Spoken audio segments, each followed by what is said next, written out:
place that light is afraid to touch, where the monsters beneath your bed and hiding behind your fear refuse to travel.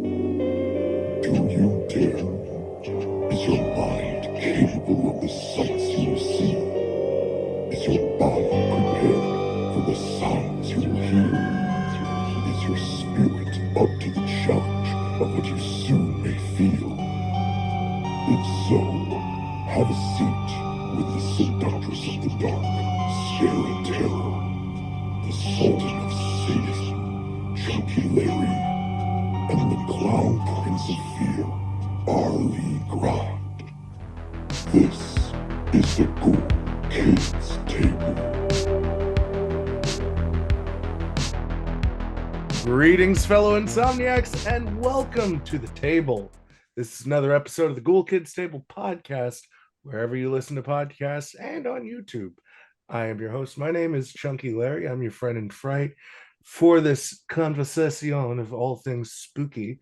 But I am not alone, and this is going to be a great fucking week, at least to me. And I know that the other ghouls are a little giddy about this because we are doing something that we haven't done yet, and that is reviewing a film with an additional seat at the table.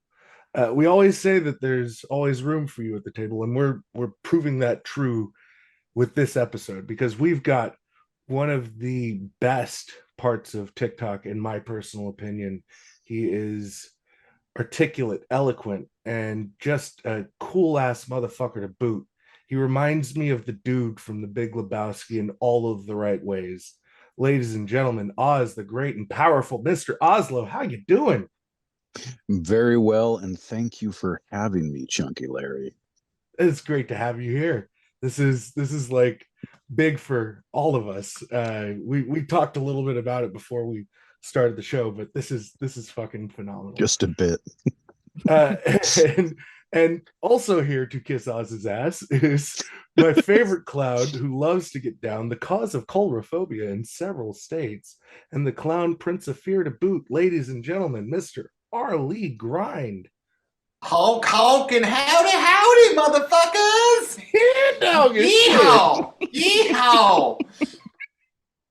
What's going on, everyone? What's up? No, I'm very excited. I have my two favorite people, and then a third favorite person. So yeah, I'm super stoked. This is going to be a great weekend, a great conversation, a great movie to boot. So, woo! I got the chills. Yeah. Got chills. They're multiplying. Ooh. Woo! I'm surrounded by Take your shirt off again. I did that for one episode and got pneumonia, so we're probably not going to do that again. We'll wait till warmer. We'll wait till the spring. Wait, yeah, until it's like summer season. We're talking about like camp movies or something. We'll get into those little itty bitty shorts from the 80s. But aside from me lusting after Arlie, there is one more person that I must introduce. And she's got smiles for miles. Ladies and gentlemen, the reason that you came, Tragic Roar. How you doing? The girl who is a part-time puppet master but a full-time TikTok collector. I am super thrilled to be here this week for this. I will happily kiss Oz's ass as well. And you're correct. We will always lust over Arlie. How you doing, buddy? I'm so happy. I'm so thrilled. I'm so happy. He's a ridiculously good-looking guy. It's true. Stop! No, I'm not. Oh God. No, I'm telling you, Mark Hamill and Slipstream vibes. Yes, I love that cut. That's the deepest of cuts. But because we are a slave to our seasons, and this being February, we have talked about both blacks in cinema and women in horror. And for this being the last of the month, because it's such a short month, we decided to combine the two. And we're going to be talking about the 1995 film Demon Knight. Tales from the Crypt, Demon Knight with a K. Billy Zane wanders into an old church turned halfway house for character actors when all hell breaks loose. Someone mistakenly doesn't keep Jada's name out of their mouth, and it's up to death from Bill and Ted's bogus journey to save the day. Will they survive the knight? Oh, Marvelous. So I was gonna say this earlier. We should be very careful talking about this movie because I do not want Will Smith busting through my door, giving me a slap, and yelling at me. I'm just not. I'm not. I don't think I can emotionally handle that. I suspect it's just the manner in which we discuss Jada's performance. I think that as long as we keep it respectful and clean, I think we'll be okay. I cannot make that guarantee. I'm sorry. This don't was expect made it when from she you. had hair, though. Will So Smith just is like to coming. throw that out there. Will Smith is coming into my bar, into my house, and going to slap me by the end of this episode. God damn it!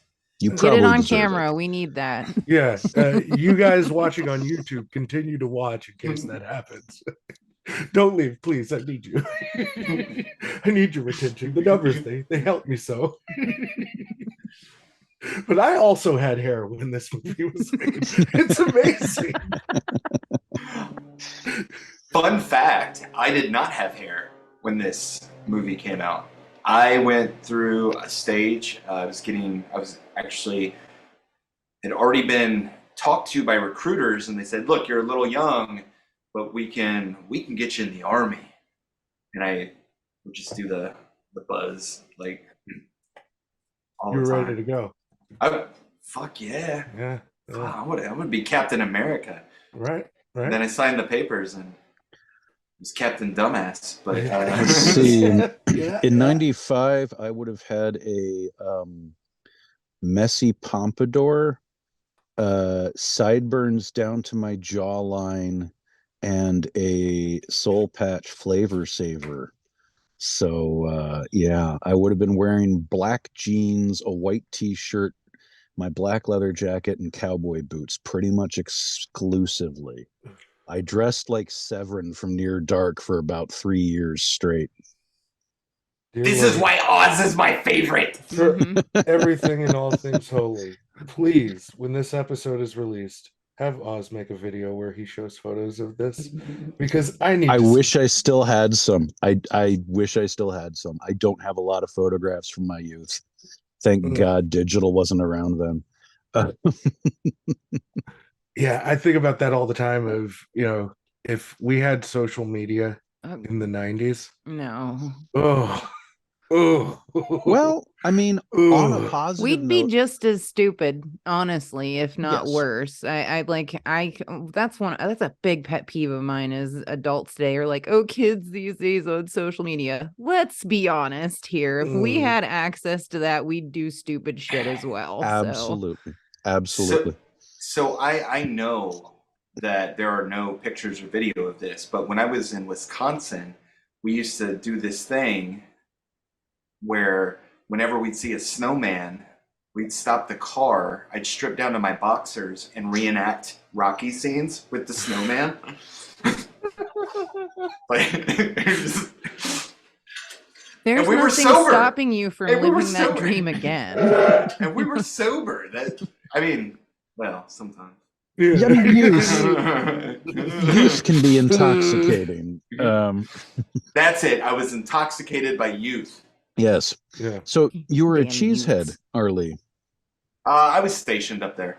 Ah. Yeah. So they have a big reserve base, and at the beginning of our 20-year war with the Middle East, one of my first assignments was to prep units to go over there. I did medical screenings and checks and stuff like that. And I fought a fuckload of snowmen. I was going to say. Because it's Wisconsin. We had snowmen. What else is there to do? Really? We had snowmen from October to April.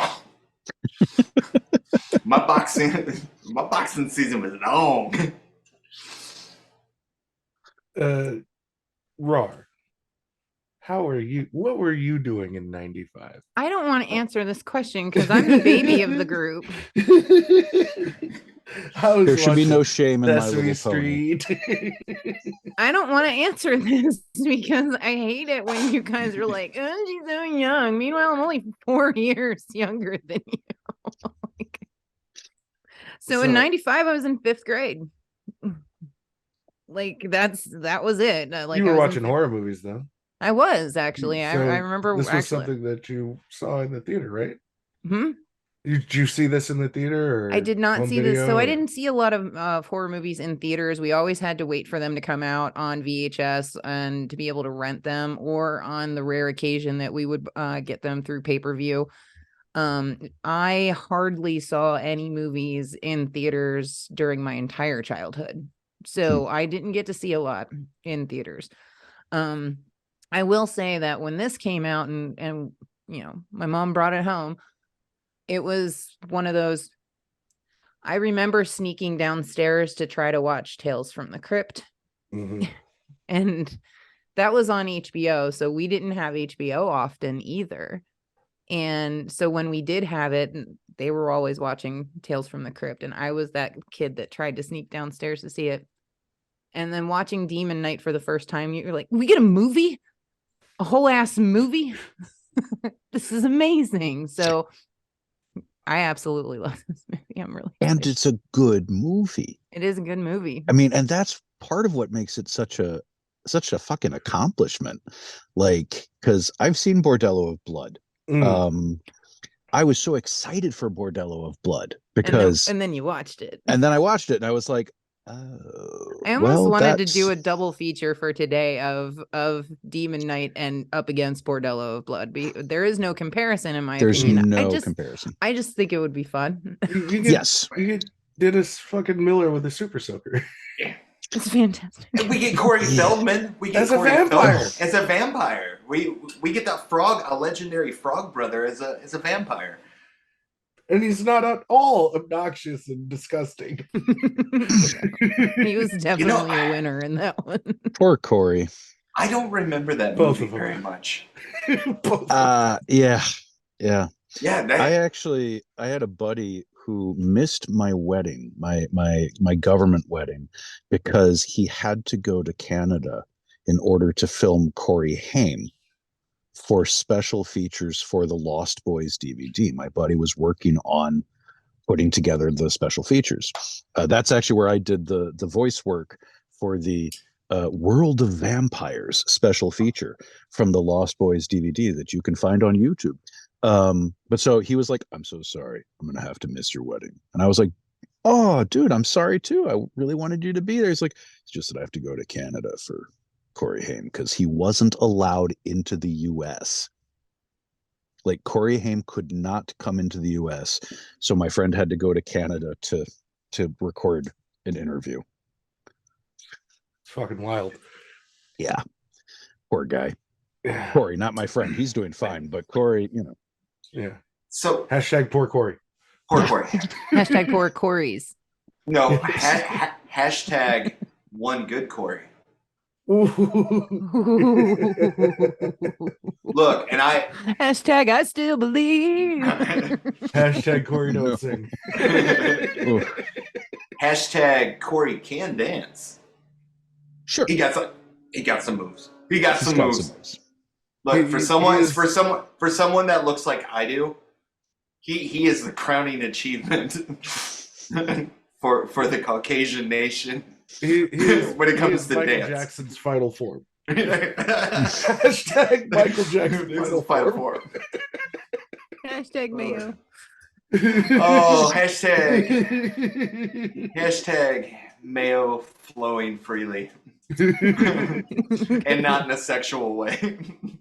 So this film was directed by Ernest Dickerson, who before this film released 2 fucking absolute bangers.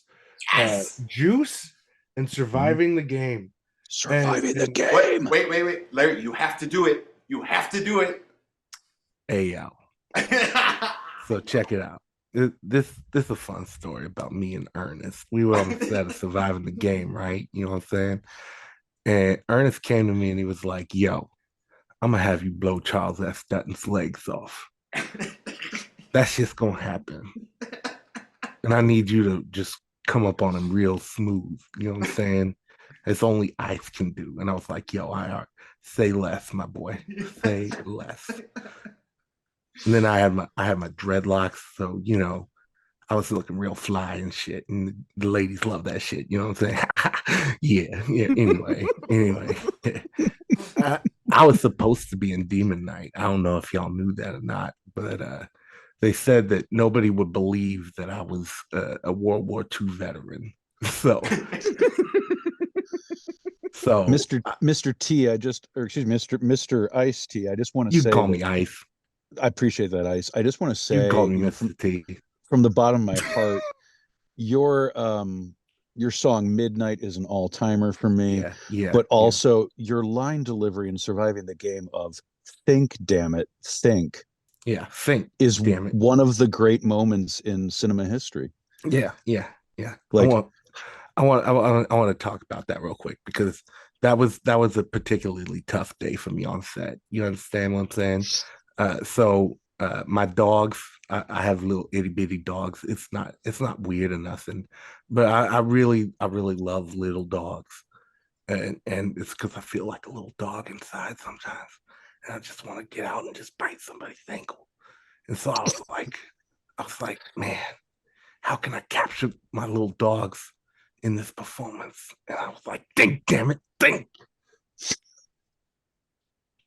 And you know, movie magic was made. You know what I'm saying? It was. I will say this about Surviving the Game, and of course, we do need to mention that Ernest Dickerson was Spike Lee's director of photography. Yes, he was. On how many movies? I mean, quite a few. He did the cinematography for Malcolm X. Yes, like, and I think on Do the Right Thing as well. Yes, but, indeed. But I mean, he was also on the camera team, so he worked with the camera for 5 films total, I think. I don't know. Spike? I think you're right. Like, I mean, Dickerson has a really strong record, both as a shooter and as a filmmaker. Yeah. But I will say this about Surviving the Game before, we eventually get back to Demon Knight. That has one of the most stacked casts of that era.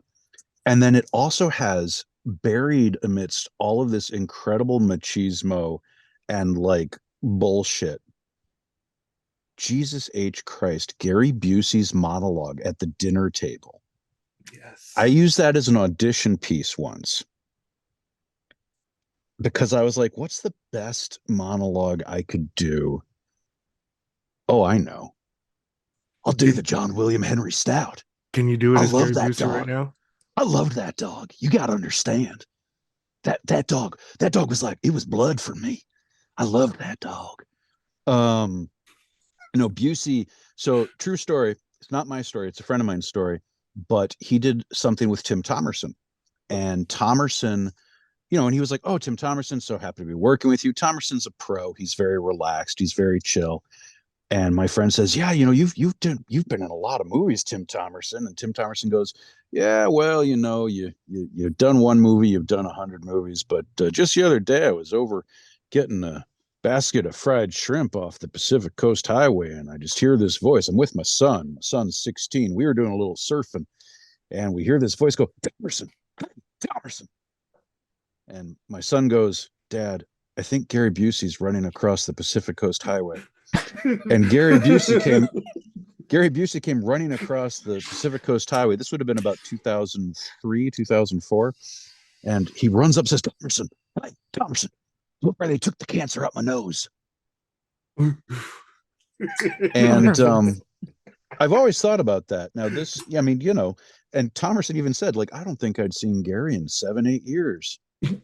But he wanted to come show me where they took the cancer out of his nose. I don't think anyone has seen Gary Busey since 1999. Yeah, he's Yeah, well, he actually drove past my partner and I believe it was New Year's Eve of 2001, at the Rock and Roll Ralph's in Hollywood. We were going in to get something to eat, and he drove past us, and my wife said, "I'm pretty sure that was Gary Busey," and I said, "How are you sure?" And she said, "Because his head was sticking out the window like a dog's."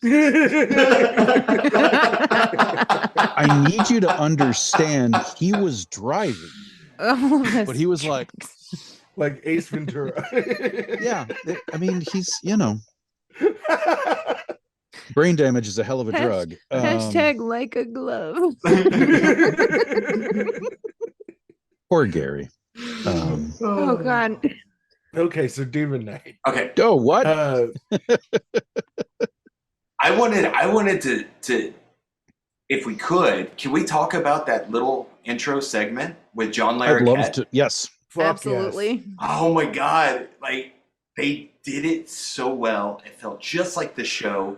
And it was a perfect segue into the movie. But I don't The know about movie any. itself, though, I don't feel is very much like a Tales from the Crypt. No, the movie feels much more serious. Yeah. I mean, it's weird because it's serious, but there's still a lot of camp. There's still a lot of cheese. It's just that the show, particularly the era of the show that opening segment seems to be referencing, was very tongue-in-cheek, very like it was Cinemax, it was early HBO, it was, what was the Brian Benben show, fucking Dream On, where every single actress, every single actress of a certain age took her top off on Dream On. Yeah. Like, you can go back and be like, wow, so and so, oh wow, so and so, oh wow, and it was garbage. Thank you, John Landis, you schmuck. But not a big fan of John Landis. Hashtag Landis is a schmuck. We're not on TikTok, so I'm not worried about Frank Stallone getting me. But I mean, yeah. Hashtag fuck Frank Stallone. The Landises are all shitbags, but I mean, even Max. Oh, not Max. we watched that weird World War II bomber movie that he wrote, but he's not in the opening credits. It's almost like the director was like, nah, bruh, nah. We'll give you the credit at the end of the movie. We're not putting you up front. It was actually pretty fun. I don't know if you saw that. It was Shadows in the Cloud, something like that. It was Chloe Grace Moritz is like in the belly of a B-52 bomber. She's down in the belly gun pod, and then there's a gremlin, and the movie just goes from there, and it's actually pretty terrific.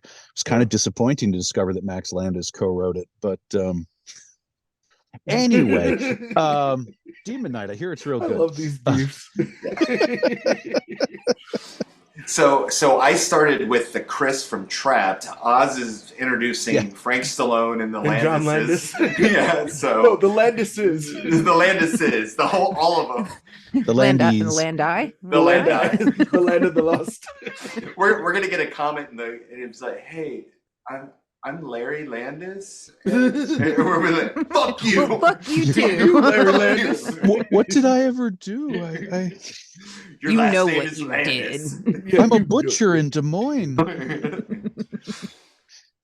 You gave me too much fat, Landis. Look at me. Look at me. It's all your fault. But yeah, no, I love that introduction, that little intro to the movie. And I'm actually a huge John Larroquette fan. Mhm. I loved him in Night Court, and I remember watching Texas Chainsaw Massacre, and the narrator, and I was like, that's John Larroquette. And I just love how he kind of pops up in these like little roles every now and again. I feel like everybody from Night Court just popped up everywhere or in sporadically, and you're just like, fuck yeah, Night Court. Yeah, exactly. And then, but I kind of want to see that. I want to see the John Larroquette. I want to see that episode. I want to see the episode where the attractive, buxom wife murders. I love the puns, the nonstop, like, and where'd they dig this guy up from? You're no Robert Denford. Yeah. No, scary Cooper. And I thought that was always that intro was always fun once you realized it was a Tales from the Crypt episode directed by the Crypt Keeper, Mhm. and they gave him a body. And then that didn't. It doesn't look great now, but at the time you're like, holy shit. There's So there are 2 episodes in the Tales from the Crypt where they actually give him a body. That's it. But it's a complete puppet. So it looks, it looks it's a puppety. puppet. Like it doesn't look like janky ass CGI from 1994. Yeah, it's not Right. somebody, an actual human just with a green mask on. They superimpose the Crypt Keeper's head onto this like little body. His It mouth. looked totally believable. It looked totally believable. But I didn't know if any of you guys actually had any interest in seeing that episode. Like, would you watch John Larroquette being Absolutely. stuck in a vat of acid and come back with a hatchet? and his Ooh, I do have fingers? something really funny for that actually. So I'm not censoring the boy on a lot of things anymore because he's gotten older, and so we haven't watched Demon Knight in a little bit. And of course, I've watched it 4 or 5 times just in the last couple of days. He was standing there watching, and I turned it on. He goes, "Oh man, I love Demon Knight." And I'm like, "Yeah, I know, it's awesome." And I'm not paying attention, and I look up and I'm like, boobs. And then the boy is just staring at me Boobs. like, am I supposed to be watching this? I'm like, dude, it's just boobs. It's fine. Boobs. They were great boobs, though. And they were great boobs. There were a lot of great boobs in this movie. When we get to that, when we No, start, that's Bordello of Blood. No, the scene later on. When we get to that scene, Uncle when we Willie. Mhm. Yes. He walked into an episode of Top Shelf Horror. I Oh, God, wish. motherfucker. I fucking wish. Oh my god. So funny story about that scene is I watched Demon Knight, and then a couple of years later, I was watching another film, another work of art. I was like, where do I know her from? And then it turned out to be Chasey Lane, and I was like, dear Chasey Lane, yeah, I saw your boobs when I was like 16. Love it. Love it. Oh, shit. Chasey Lane. I remember reading somewhere. Apparently, Dick Miller was really uncomfortable shooting that scene. Yeah, he shot. For He was hours. deeply embarrassed. Just like, okay, all right, okay, girls, come on, okay. But God damn, that's an amazing Dick Miller. well, that's easy. You just gotta kind of lean your head forward, because you notice that his head's always forward. He's always walking into the wind. Dick Miller. He's always walking into the wind. Against the wind. I love his performance in Little Shop of Horrors so much. That movie is so criminally underseen. That and Bucket of Blood. Bucket of Blood. Yeah. So good. So good. He was so great. Talk about a horror icon that we never really talk about. Yeah. Like, that dude just pops up everywhere. Yeah. And He's in everything. Shopping mall. Yeah. Horman. Chopping Mall, Kremlins. God, there's so fucking many. Yeah. Night of the Creeps. Night of the Creeps. He gives him the fucking flamethrower. Like, yeah. Dick Miller was all over horror. Oh, I mean, what about in Terminator? Mm-hmm. You know? Yeah. Hey, sorry, buddy. Only what you see. I mean, he's I love Dick. Wrong. There. Let's go back to like, do you love Dick? Continue. Hashtag I love Dick. The heart wants what the heart wants. Oslo, you're not alone. I love Dick too. Yeah. Hashtag love that Dick. Hashtag Ghoul Kids love Dick. Yep. Can confirm. You heard it here first, kids. Can confirm. But yes, Demon Knight. Oh man, once we get past the opening, If we ever get past. if we ever get past the opening, we are greeted with one of the best openings of a movie, in my opinion, ever, with the car chase scene and Best filter. soundtrack, Hey too. man, nice shot. Fuck, And this Oh. soundtrack's rad. the soundtrack is Such- phenomenal. Such a great use of a great song, and a song that they clearly loved so much they use it not once, but twice. Yes. They go back and restart the goddamn song because that's how good that song is. Yeah. So I'd be curious to get Delilah's opinion about that car chase because he's driving a Cadillac. Right. We're talking probably a '94, maybe '93. I don't think that caddy could keep up. But that's just I would just love Delilah's input. So Delilah, when you watch the episode, I would really love Roar's input on the soundtrack because I feel like this soundtrack fucking this was in the era when soundtracks would get sold separately and sell the movie, and this is one of those. So please, Roar. This is one of my all-time. I just did a Tickum Talk the other day of all-time top 5 soundtracks, and I made sure to preface that with this was not comedy. I was dead serious on what I said, and Demon Knight made number 3. The use of "Hey Man, nice shot" is so marvelous and memorable. But then you also have Megadeth and Sepultura. There are so many insanely amazing and iconic metal bands on it's just, it is chef's kiss. It is a damn near perfect soundtrack. The use of Cemetery Gates. Yes. Oh, that's right. Yes. I mean, can we just Ministry is on this fucking soundtrack. Correct. Machine Head. Machine Head, Biohazard, Melvins. Yep. So, yeah.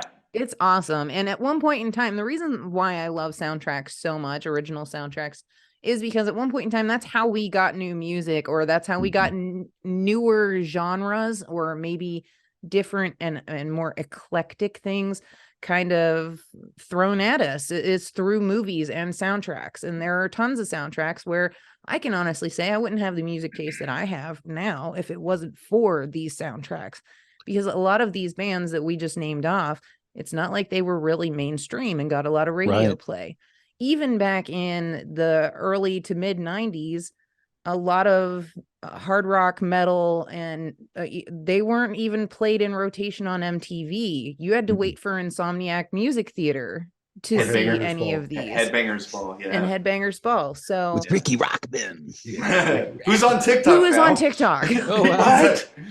Oh yeah! Oh, dude! Ooh. Yes. Yeah, you have to go check Do it. it. Everyone, go check it out. We'll be doing. If you like him or if you hate him, just go check it out. He shares some really great stories. That's my fucking childhood right there.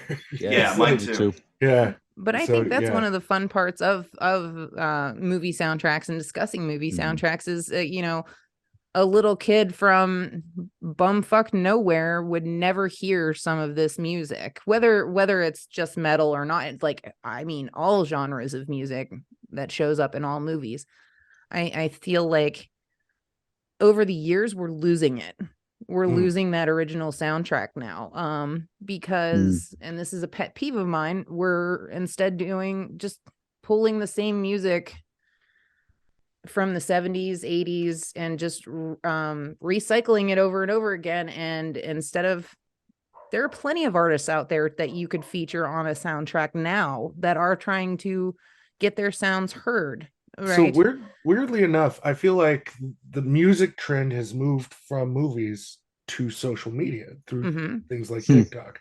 These trending sounds, that's how stars are made now, is by everybody kind of latching on to something in a video. And it's the same principle. It's, the soundtrack to that particular video and it being popular and other people adopting it. And, there's something so cool about still going to the movie theater and being in surround sound and hearing some of these songs for the first time that you were never exposed to. Yes, everything has shifted more towards TikTok, and Hashtag fuck that unholy song. But Thank you. I'm not apologizing for that shit either. That's garbage. Anyway, what was It's I not talking about? not good. Trash. All trash. All trash.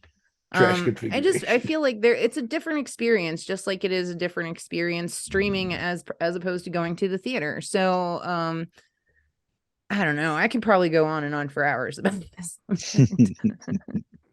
Then let's shift topics and let's talk about Billy fucking Zane. Fuck yeah. Oh, god damn it. That He's was so fucking cool in this movie. I love how different his performance is from point to point. Mhm. He I heard him say in an interview that his motivation for the character of the collector was Robin Williams is the genie from Aladdin. And that makes perfect That's so much fucking sense. Wow. Yeah. Perfect Wow. fucking that sense. does. Because from And that moment he meets Bob and Tupper, Sheriff Tupper and Deputy Bob, yeah, he's kind of playing it straight a little bit, but Yeah. then we just get this amazing just It's so all over the place. It Like with is. each one of the scenes that he's in. One of my favorites is when Breaker puts the blood down, starts putting the blood down and sealing up the open areas and whatnot. He puts it down and he stands up and Billy Zane's standing there and he's like, "Hey, need a hand?" And you can see it on his face. He's like, it's just a minor annoyance at this point. He's like, "Come on, man, just let me in." Like, it's so good. Yeah, Billy Zane is probably one of his most underrated performances throughout his whole career. It's easily his best performance. But it's definitely one of his absolute best. Though I did really enjoy him in The Mad. I don't know what? The Mad. I have not seen The Mad. I don't know that. Why does that sound familiar? That sounds familiar to me. Oh, okay. So there are a lot of similarities in how he plays this character. So in The Mad, chemicals turn cow meat bad, and when people eat the meat, they turn into zombies. And Billy Zane. Oh, I remember when this. Yeah, it was Yeah. very low I budget. but I remember it. It was low budget, and it wasn't. But if you guys want to see a very similar performance to his Demon Knight, watch The Mad, because it's not as all over the place, but there's just these moments. There's a moment in The Mad where a hamburger patty attacks someone. Can we watch this together? I Yeah, want to watch this one. This feels like a drinking game show. Yep, movie. this is a drinking game one. It's a fun one, but there's this facial expression that he makes when it happens, and it reminded me of when Jada I will eat spits spits on on Billy Zane's face or whatever, and it's like and it's just the facial expressions, just everything in that is very reminiscent of his performance in Demon Knight. And fuck, I love Billy Zane. Billy Zane is like I love the smooth Billy Zane that we get in this one. The scene with Cordelia. Yes. Oh, that's a great fucking scene. And credit to Brenda Backy, however you pronounce her name, who I miss her.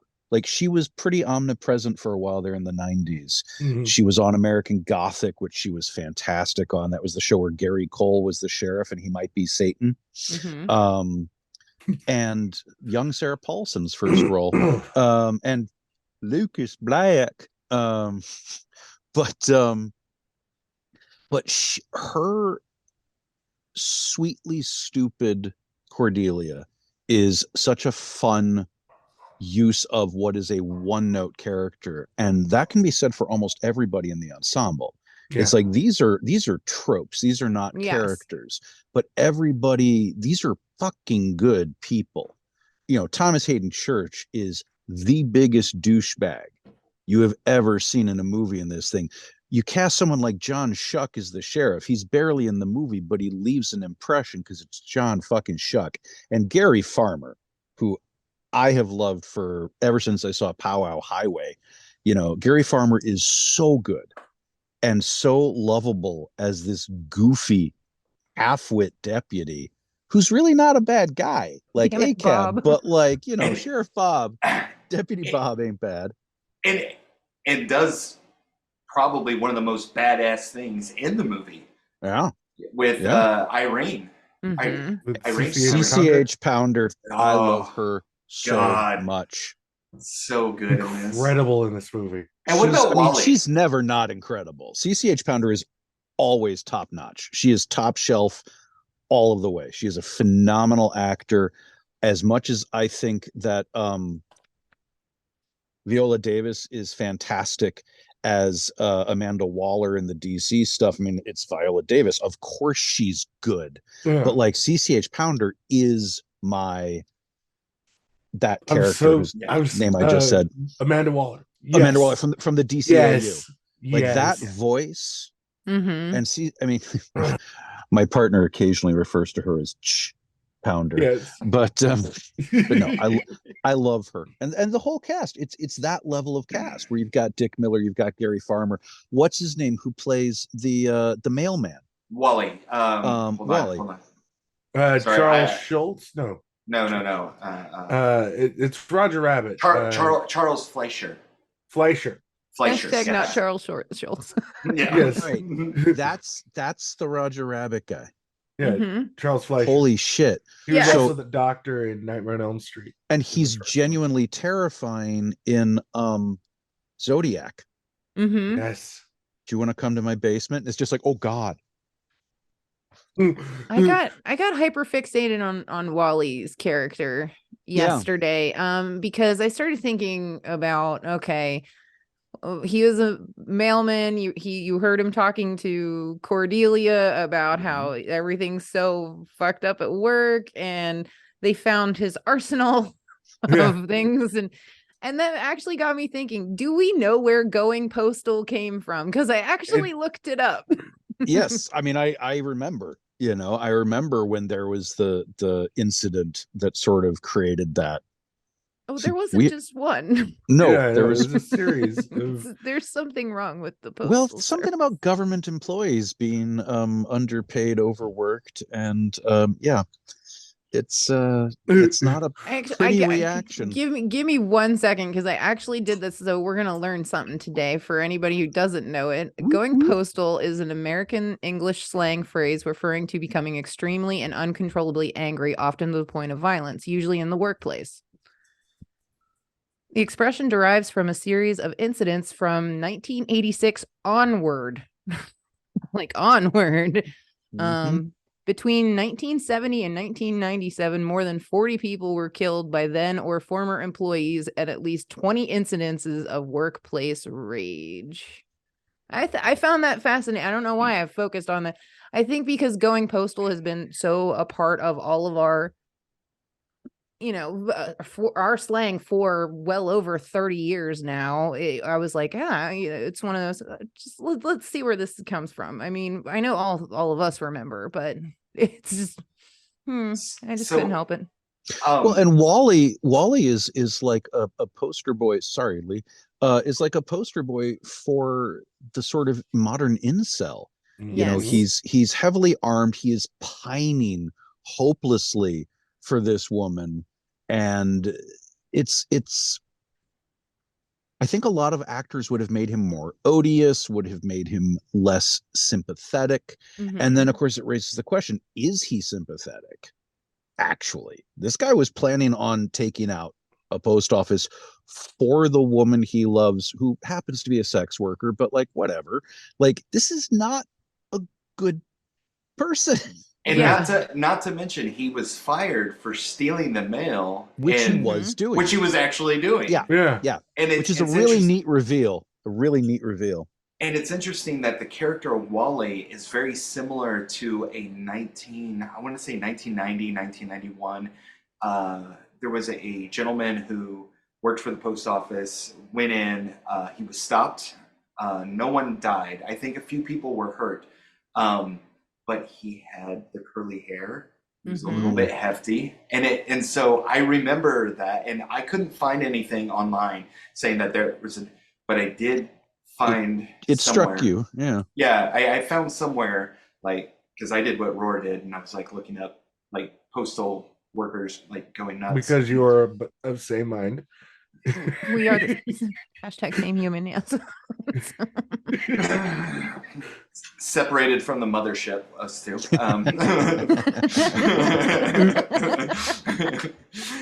We are not of your kind. But it was just very interesting. And then, so I went down this little rabbit hole, and I found that a lot of these gentlemen, there were a couple ladies that did it, but most of them were gentlemen, and they all had similar attributes. And then reading how they were described by coworkers and neighbors, they all kind of fit Wally. Yeah. Mhm. In some form or another. And Quiet, meek. Yeah. yeah, and such a great performance. And I actually kind of enjoyed the fact that he died at the hands of Cordelia. Mhm. Like I just thought that was perfect. Like you couldn't have Absolutely. it. Like there was no other way for Wally to be killed. And Agreed. You had to do it that way. So there's another really interesting thing that they did in this story that I feel is so underplayed, but they're each there in kind of like a purgatory. They've all committed some kind of sin, and you know there's 7 of them, 7 deadly sins, and all of that. But they're each tempted with something, and only certain people resist that temptation. Right. And I just I feel like, because they have like a throwaway line when was it Breaker is dying, he says, you know, were you tempted by him? And she says yes, and he said, and you refuse? She said yes, and he was like, you're the one. You're the perfect one. Yeah. Yeah, You're because exactly the right person for this. And We never saw Bob, though. We never saw Bob get tempted. We saw Bob was too simple to tempt. So Bob's a hero in my eyes. Bob with this is a movie. hero. I'm not Bob is taking away heroic. from Bob at all, but Bob Bob is also heroic. was super Right. excited to find Cordelia with jumper Oh, cables. He My wanted to nipples are find, smoking. My nipples are smoking. It was somewhere Hashtag between a nipples. somewhere between a jump start and a lube What job, was if you he know what I saying mean, before Sheriff. Bob busted in the door? Crank me up. Crank me up before I go. But then we have that moment where Irene is tempted, which Mm-hmm. she delivers that great line. She holds up the stub, and he's like, "Is that a yes?" And she's like, "This is me giving you the finger, asshole." Like, oh my god, It's Love it. perfect. so good, so good. Yeah. I do also want to do a quick shout out for one of my favorite diners in the Southern California area, which is the Halfway House, the actual Halfway House diner that we see Breaker go outside of to try and steal Homer's car. That's a real place. They have really, really good burgers and fantastic breakfasts. That is also the exterior of that is where the very famous Cindy Crawford The Pepsi commercial was shot. Oh my god. And Ropes. both versions, both the new version and the old version from our youths. And so I always love seeing that diner. It's right outside of Santa Clarita, get used in stuff. You know, when it was on that terrible Gilmore Girls revisit. Yes, I did watch that. Or when it shows up in actually quite a lot of horror films, not surprisingly. I think Justified shot there at least twice. But yeah, it's a good diner with good food. And so I'm always happy when I see William Sadler crossing the Sierra Nevada highway to go over to this place where I'm like, I've eaten there, man. And I'm about a foot taller than you, Billy Sadler, because that is a small man. Yes, dude. So we'll discuss He is him. so good. But speaking of the diner, He offers the kid a fucking quarter. A shiny new quarter. Which Like, shows what the his fuck? age. Exactly, That shows exactly. his age. Exactly. It shows his age. Yeah, My father, I made my dad watch this movie with me, like sometime when I was visiting home. You know, I was like 22 or whatever. My dad's like in his 50s, and we watched Demon Knight. He's like, this is actually pretty good, sport. And he was like, well, you know, you can tell there's something weird because he's offering that kid a quarter. And that's what they would have done back when I was a kid. And I'm like, Yes. Dad, interesting you'd pick that up. Yeah. Perfect. That's But yeah, perfect. no, it's true. No, William Sadler is such a phenomenal screen actor. And I'm sure he's done stage stuff. I mean, probably not the way Billy Zane has. And Billy Zane has a very stage presence. It's Billy Zane does not play quiet. Billy Zane always goes big. And I think it's part of why he's so good as the collector is because that theatricality, that same theatricality that made him so perfect in his small role in Tombstone, Yes. is also why he's so perfect in this. Because of that, the cheese factor, and he knows that he has that grin, and he knows how his eyes work. He played up and his the way, expressions perfectly Yes. throughout this entire movie. Well, Like he no plays- matter what it was. Yeah, he plays to the people he's talking to as if he's playing to the audience, as if he's playing to the camera, and it just works perfectly. And then Sadler does a phenomenal job of underplaying everything, of internalizing everything, of we get to watch his thought process on his face. Like when they decide to go through the mines, he's already said, no, we're not going in those fucking mines. But then you can see him like, God damn it, I need to stick with them. I can't let them go off by themselves. Right. But he doesn't say anything. He didn't need to. You could see it passes. Exactly. He's so good. He's so short. I'm not trying to hang on this, but it is one of those things where it's like when you look at him next to certain actors and you go, oh, you're a tiny little man, aren't you? I mean, he's like the same height as Jada Pinkett. So, you know, there we Hashtag go. lots of apple carts. Yes.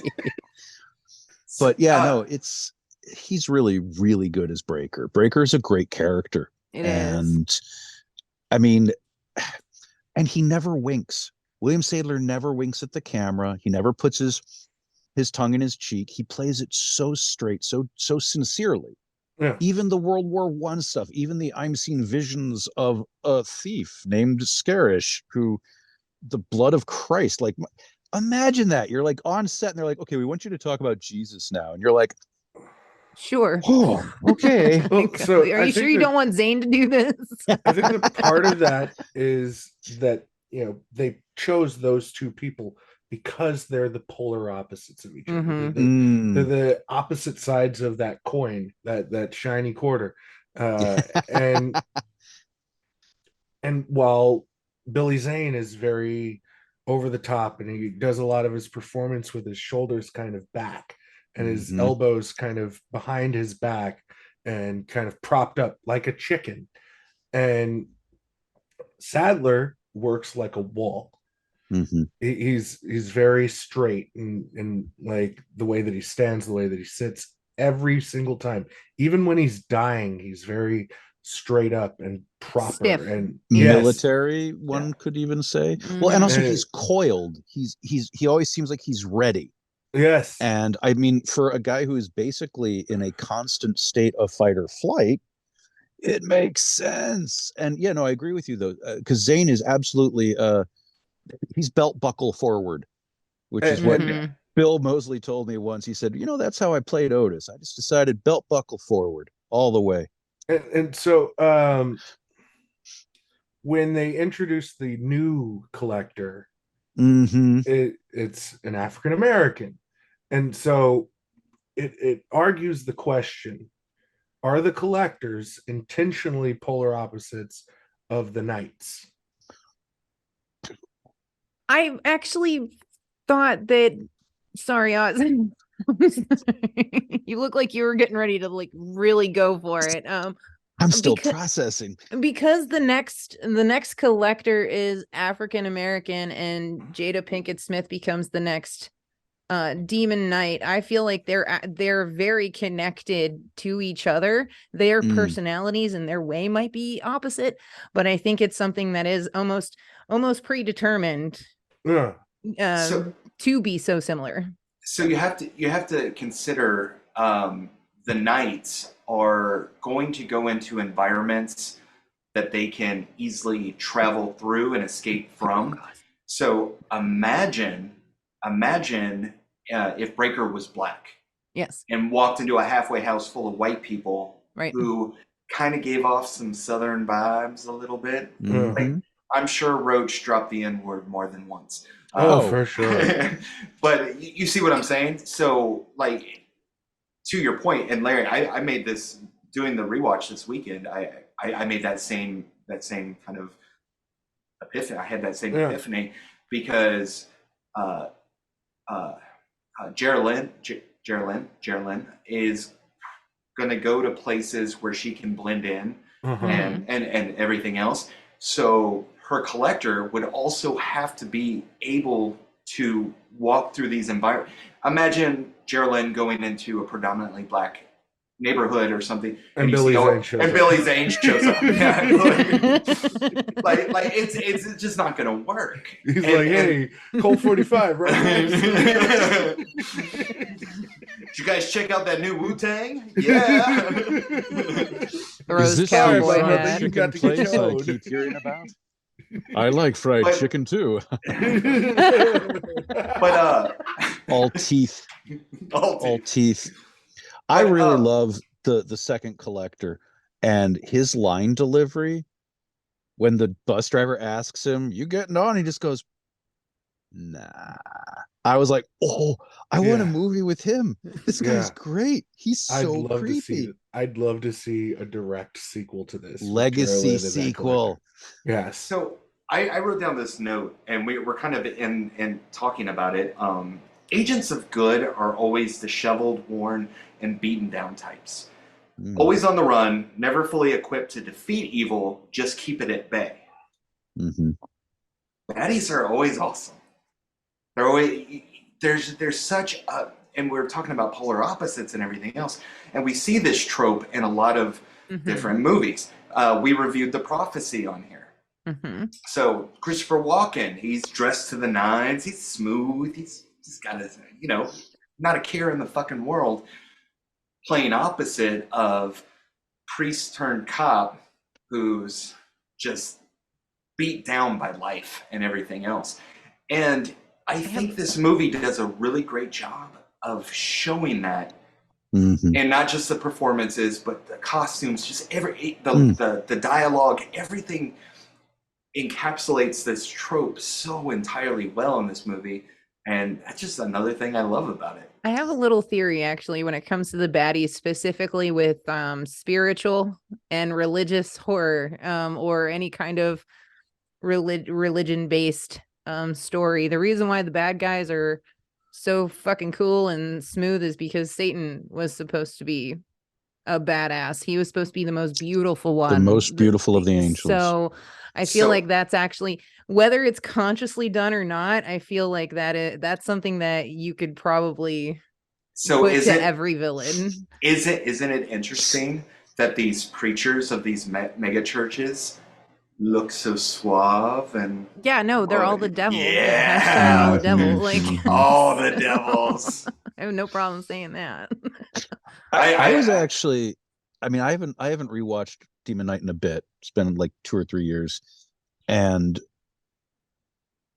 last night when I was watching it, I kept thinking of The Crow and of Michael Wincott in The Crow. Yeah. And I feel like Michael Wincott and Billy Zane's, it's this theatricality of the villain who loves being a villain. With a lot of villains, you'll get actors saying things like, well, he doesn't think he's a bad guy. Well, this is actually, from his, like, Billy Zane knows he's a goddamn demon.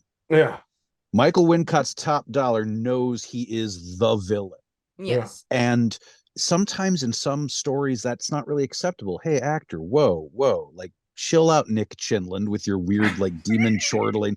I always think of Nick Chinland in Training Day, where it's like, he is so clearly like, people. I'm evil. And you're like, bro, I mean, I know you're LAPD, but like take it down a notch. That's just Nick Chinlund in general. Whenever you cast him as a villain, it's like, okay, we get it. You're the bad guy. Jesus I Christ, think man. we've gotten into the habit over the last couple of years too in cinema where the bad guy always has to have an excuse, a backstory, something, or some sort of redeeming quality, like something. And then you've got like Art the Clown. Yeah.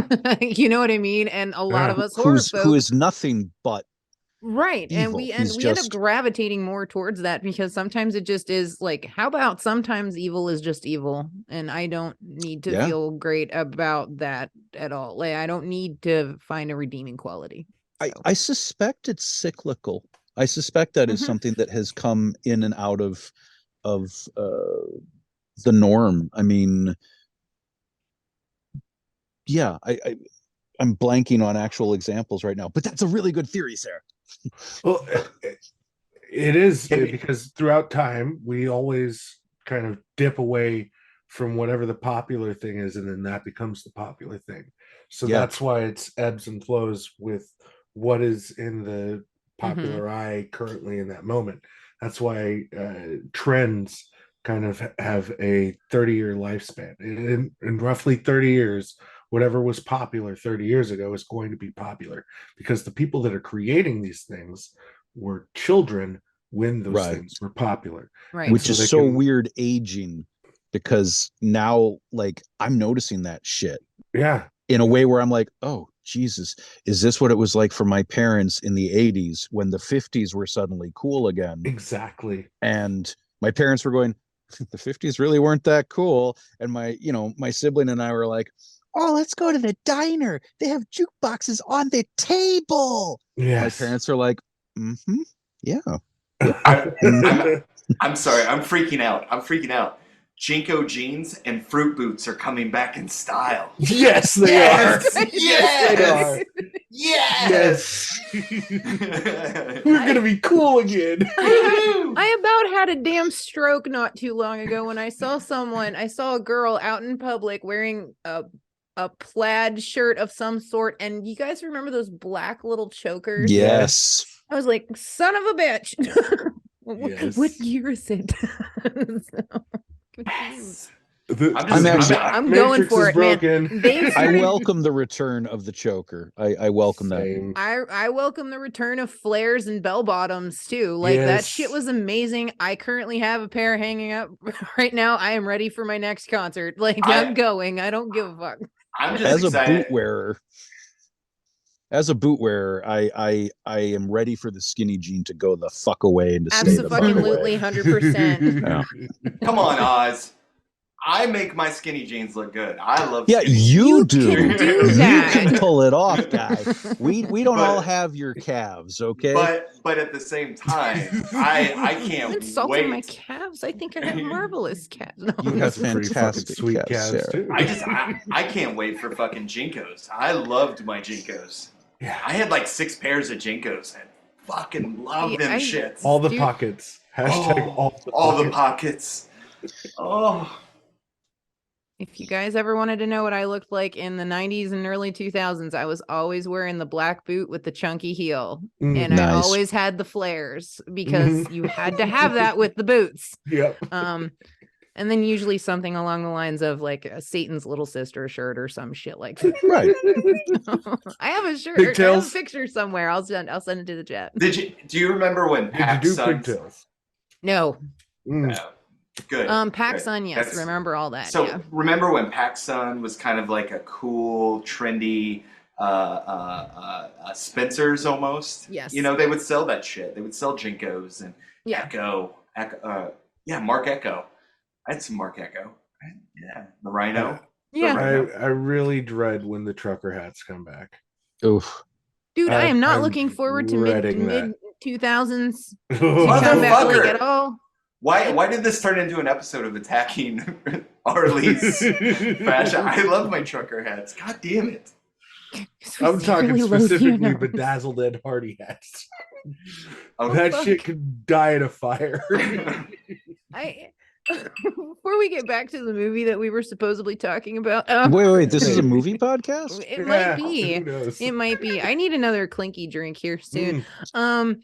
Does everybody remember the Big Johnson t-shirts? Yeah. Yeah. I feel like a certain crowd should have brought those back between 2016 and 2020. I'm surprised they didn't come back. I guess I should say. So. They're in the closet. They're ready to come out. Okay. I miss the They'll be Rude back. Dog shirts. Well, what about in the mid 90s when it was the collegiate intergender collegiate God. naked wrestling, co-ed naked wrestling team? Mhm. Get it? And you're like, yeah, I get it. It's not actually that funny. I'm gonna take a shot right now because so this shot will be. Hey Arlie, what's in your glass? So nothing is in this glass because they drank it all. But this is in Uncle Willie's long hard one, and because that's what he has at the bar. Yeah. But last night, That's what he has in real life. Yeah. Too. That's why his name is Dick. And we But- love him. last night, oh my god, I got the shakes. Last night, I made this drink, and looking at the color, I don't know if you guys can see that. It's green. It It's is a bright very green. green. So this is a demon eye shot, and I'm gonna take it right now. Marvelous. So good. So what's in the long Cheers. and hard one? The long and hard is Jameson Black Barrel, Blood Orange Bitters, and peach schnapps. And So- what's in the Demon Eye? And the Demon Eye is Midori and raspberry vodka.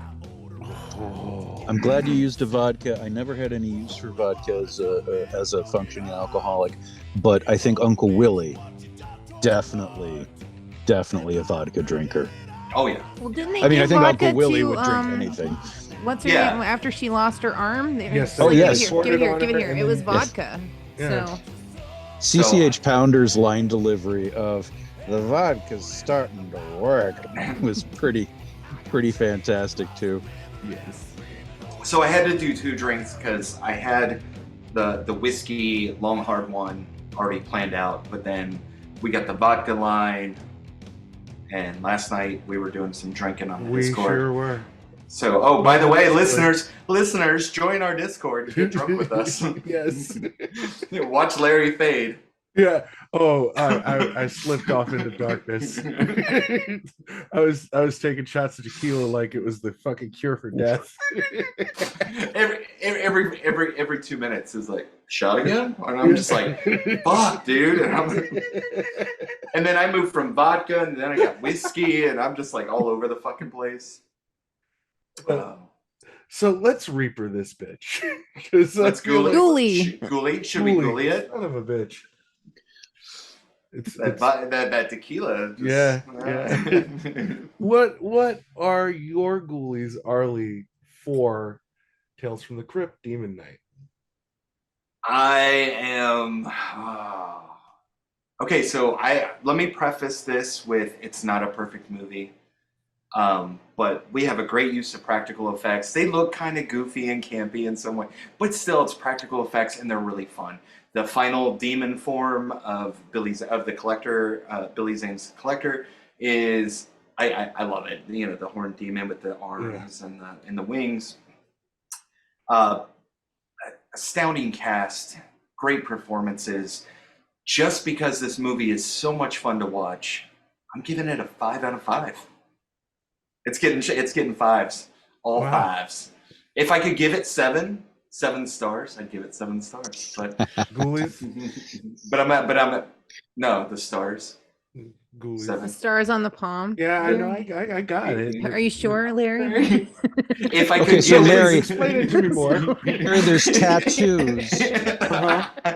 from the key. Uh-huh.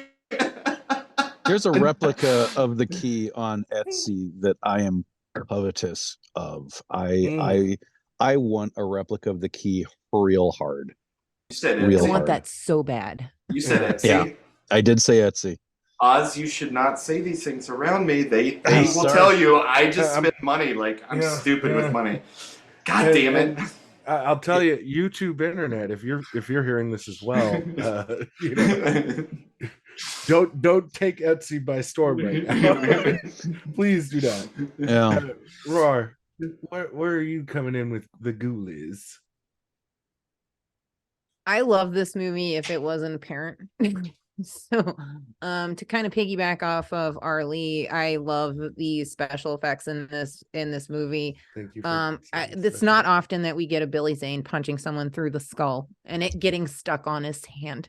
Okay, that is fantastic. I love the creature designs of the demons. We didn't even get to talk about that, and I loved how there was like subtle differences with each one. Watching this movie for 30 years, you're just like, I'm just gonna pick up on every little detail every single time I watch it. The cast is phenomenal. The dialogue is phenomenal with everybody. Everything about this movie is just fun. It's a fun watch. Billy Zane, this is Billy Zane's best performance ever, in my opinion, allegedly, for science. With that being said, again, this one might be all nostalgia for me, but I'm also giving this a 5 out of 5. This is I can watch this 47 times a year and not get tired of it. I've watched it 3 times. I know 3 times just in the last 24 hours. So it's I adore this movie. And I'm gonna go next so we can let our guests go last.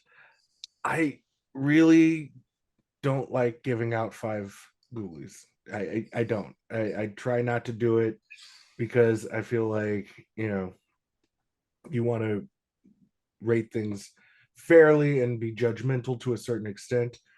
But I'm just going to be honest. I can't not be nostalgic and judgmental about this fucking movie. Everything from the soundtrack to the performances to just the anarchic quality of this story. This is rejects, outliers, all, you know, conjuring over to this fucking rundown church, and there's just something so fucking pure about it in the weirdest way, where it doesn't feel like it's being cynical.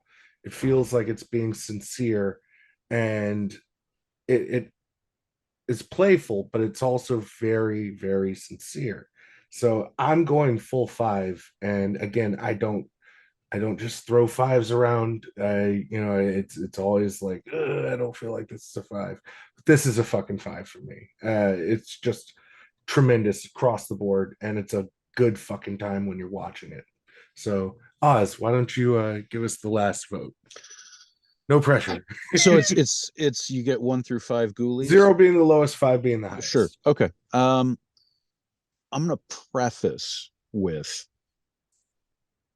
if it wasn't for the existence of Candyman and the original Scream, Demon Knight would be my favorite 90s horror movie. So I put it on about the same level as People Under the Stairs, which I love.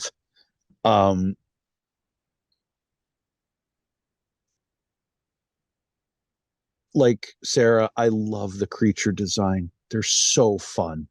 Their little piercings and their slightly different hairs, and the physicality of those suit actors is phenomenal. And the look of it, the way Dickerson shoots it, and it's clearly they did not have a huge budget. You know, he does a lot of little tricks.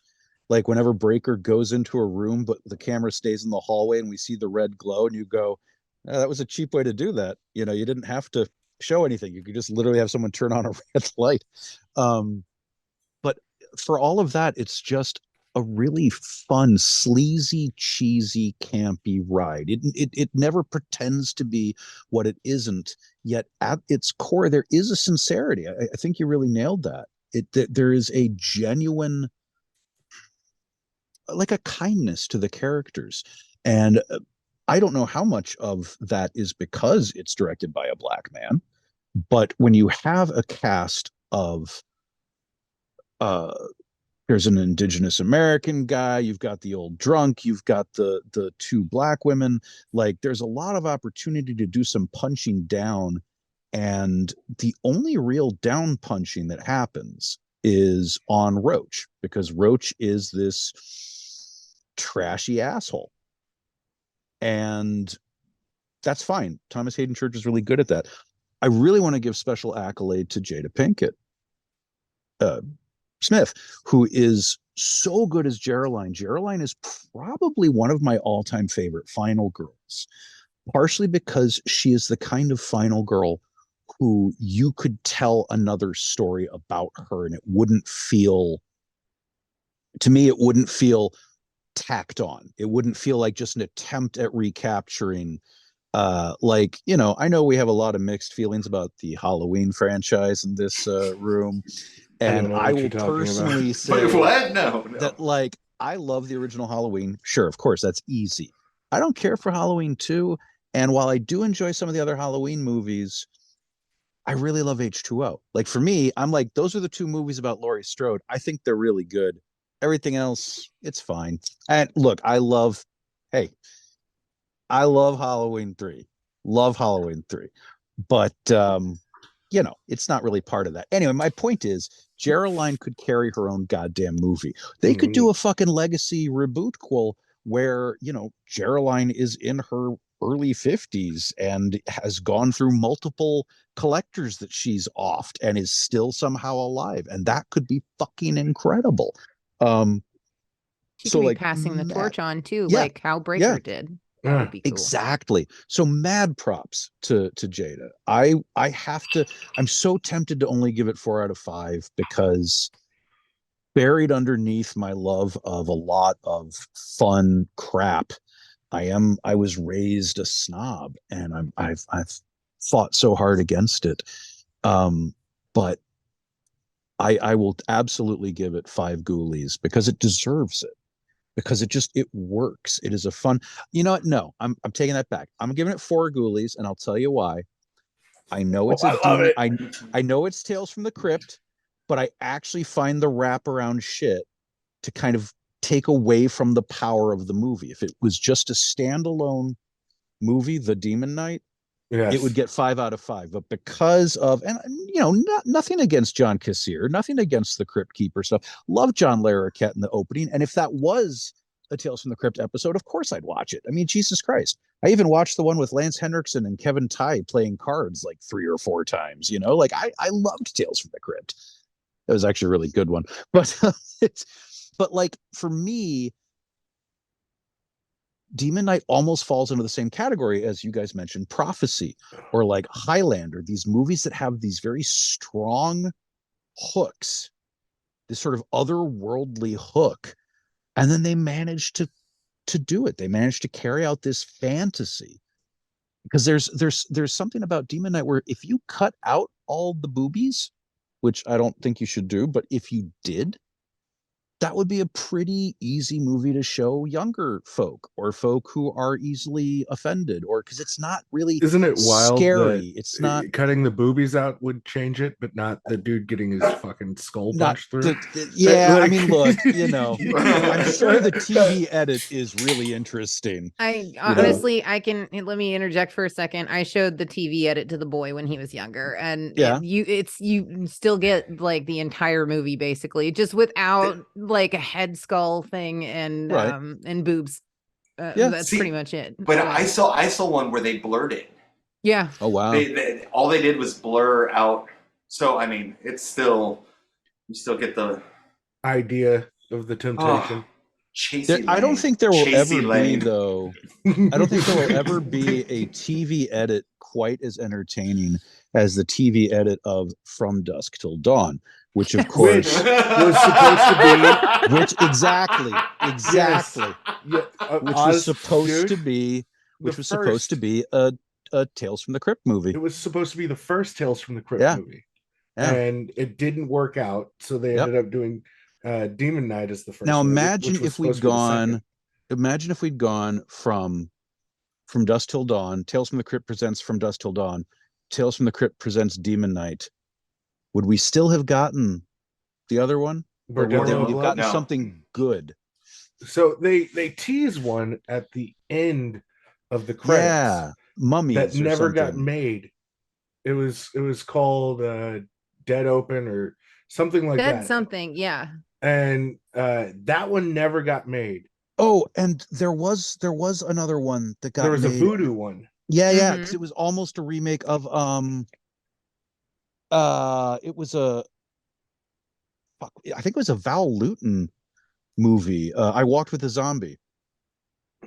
Where This one looked like it walked with a turd. well, yeah, because wasn't it like it was like Craig Schaefer from Yeah. Nightbreed, who, let's be honest, other than Nightbreed, sorry, Craig, and Jennifer Grey. and Jennifer Grey, who Yeah. is a very good actor and a nice person, apparently.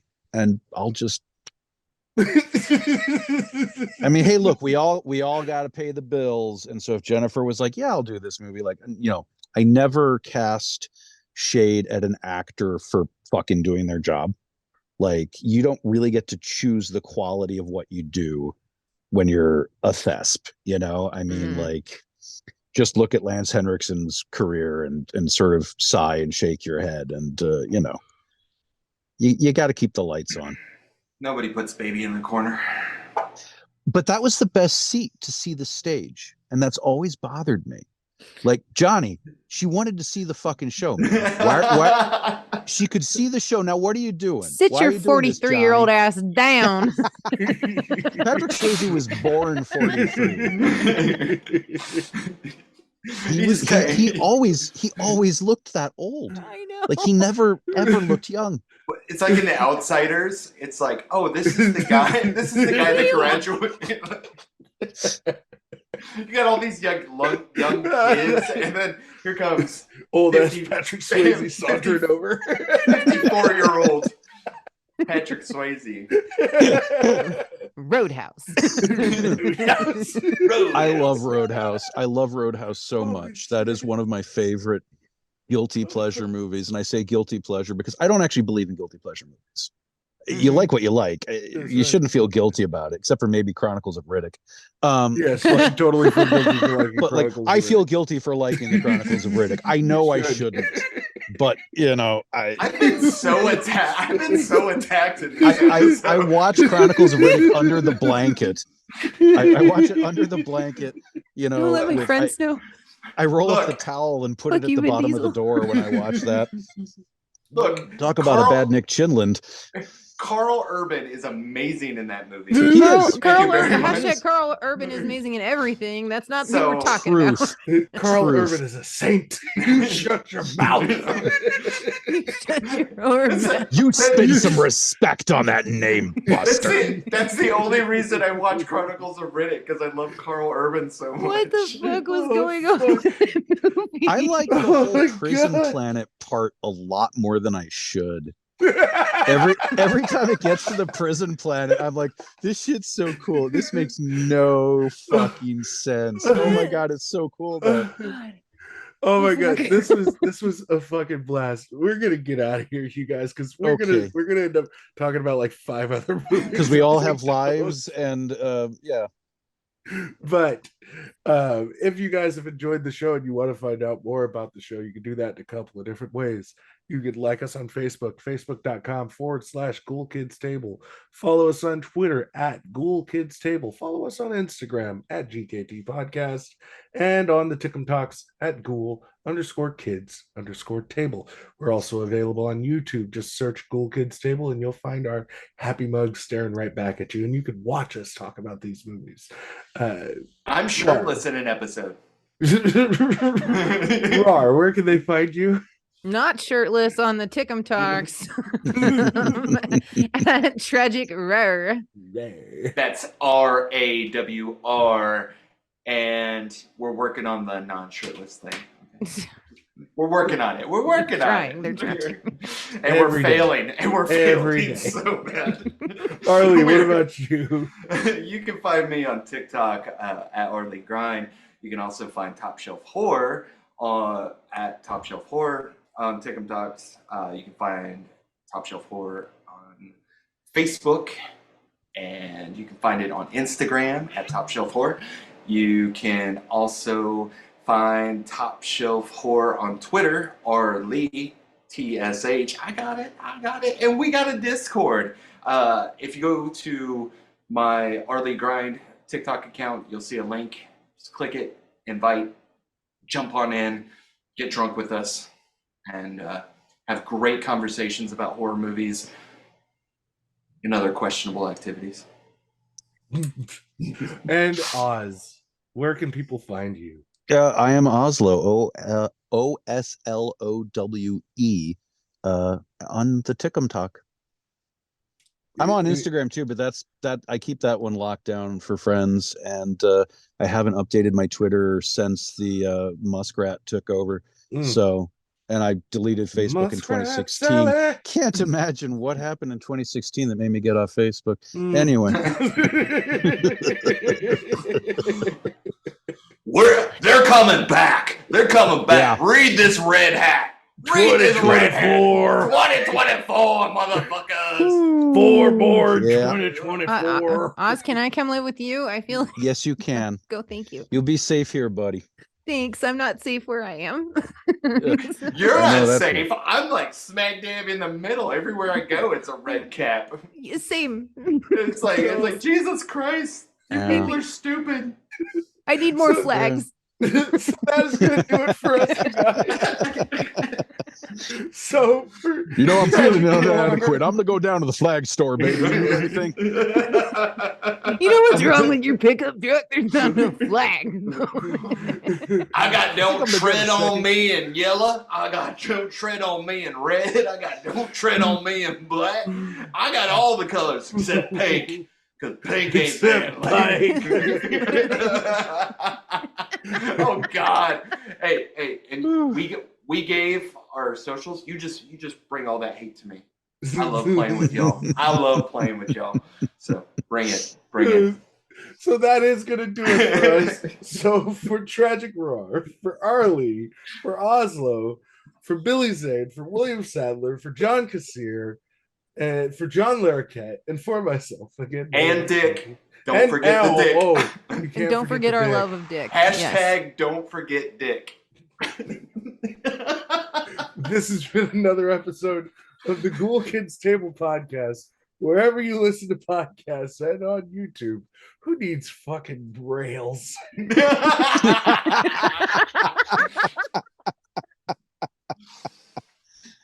Whew, holy shit, that was I good. do. I do. Thank you. I would love. God damn, That was Thank you for awesome. having me on, you that was guys. a fucking treat. I would come back anytime Yeah, Any we will fucking definitely time. have you back on for sure. because yeah, hanging out with the three of you is the treat of my week. Oh, that this was amazing. awesome. Yeah, no, that was a lot of fucking fun. Fuck. You know what I didn't do? I was gonna fucking give shout outs. We didn't give shout outs.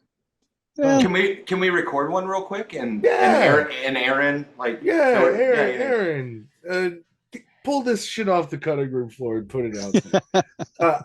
I did want to, recommend some fucking podcasts that I really enjoy. The Guts Boys have a fucking podcast, and they're hilarious. They're talking about horror, and their camaraderie to me is excellent. So go on and check out the Guts Boys. They're available wherever you listen to podcasts. Arlie, do you have any? You took mine, so Oh, shit. that's okay. So someone else can go, and I will find another one. Rar, do you have a podcast that you want to recommend? I'm gonna recommend. No. I can't pull them off the top of my head right now, man. I'm Oh. sorry. Hey, Sarah, why horror? Yes. I did Why Horror last time we Oh, did did you? shouts. Yeah. Did you? Oh, okay. Let Us In podcast. Ooh, there you I'll do a shout out. Mhm. I am a huge fan of the Gaylords of Darkness. go. Ooh. which Title is alone gets 2 snaps up. they are so funny, and they are Anthony Hudson and Stacy Ponder are just listening to the two of them. And sometimes they get a little bit too carried away talking about the Real Housewives of whatever. But when they actually talk about the horror movies, it's always deep cuts. It's always weird, kind of like, oh, a straight to video movie where Robert Urich has to go to hell in the suburbs, directed by Wes Craven. What the fuck? So, like, I honestly, if you like obscure and weirder movies as seen through a queer lens, I cannot recommend Gaylords of Darkness highly enough. It is one of my all-time favorite podcasts. So there. You find one, Arlie? I did, yeah. Oh, go ahead, Sarah. I do have one, and I meant to bring this one up the last time we did shout outs, but this is Gray Castle Podcast. So Gray Castle Podcast, actually, fantastic. If you like spooky stories, if you like ghost stories being read to you, basically that's what this is. And sometimes they're based on true events, sometimes they're not, but I thoroughly enjoy it. It's like a campfire story every time. Nice. Love that. I'm gonna recommend Horrorzoid Pod. That's HORRORZOIDPOD. They're on TikTok. I've listened to a couple episodes and had a lot of fun listening to those episodes. So definitely want to give them a shout out. Fuck yeah. And we are a part of the Wrestling Soup Network, which I don't talk about enough on here. But Mish and Joey do a wrestling podcast called Wrestling Soup, and to me it's one of the best fucking wrestling podcasts out there. I'm a huge fucking wrestling fan. Never talk about it on the show because it's a horror podcast, but even if you don't like wrestling, you'll love Mish and Joey because they're like, Mish is like this industrial dude, and he's just so fucking knowledgeable. And Joey is just one of the funniest people I've ever fucking heard. So WrestlingSoup.com is where you can also find us, as well as, you know, the podcasting platforms and YouTube. But WrestlingSoup.com, motherfuckers. Yeah. And also Last Roundup.